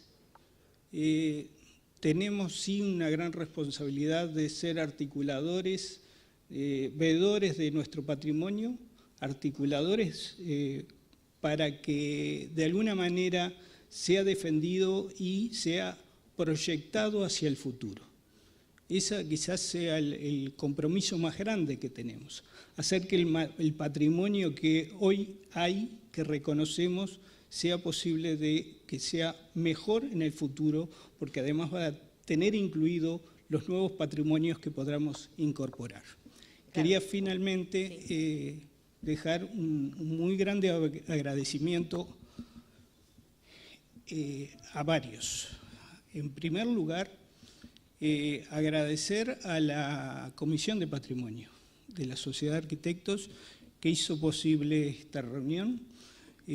Soy consciente de toda la energía que pusieron y toda la energía generó sinergia para que en definitiva tengamos esta reunión. Agradecerte a ti por todo esto, agradecer a Gustavo porque en definitiva nos brinda la casa que es de todos nosotros, pero en él es en definitiva el que nos permite tener esta reunión en este lugar. ¿Tá? Agradecerle a todos los compañeros del panel, en nombre mío como presidente, pero en nombre sobre todo de la comisión, y agradecerles sobre todo a todos ustedes. Creo que justamente la forma de defender el patrimonio es esto, es interesarnos por él, y este es el primer paso y así seguiremos construyendo. Gracias. A ver quién me da el teléfono del loro.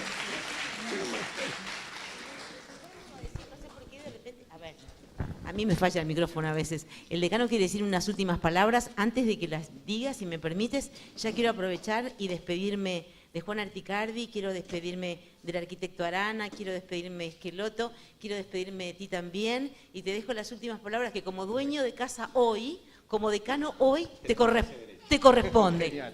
Bueno, no, simplemente el 27 de noviembre es la fecha de nuestro cumpleaños. Y nos gustaría mucho que estén por acá, que nos visiten de nuevo. Y bueno, los invito hoy a recorrer la facultad, que está preciosa. Gracias.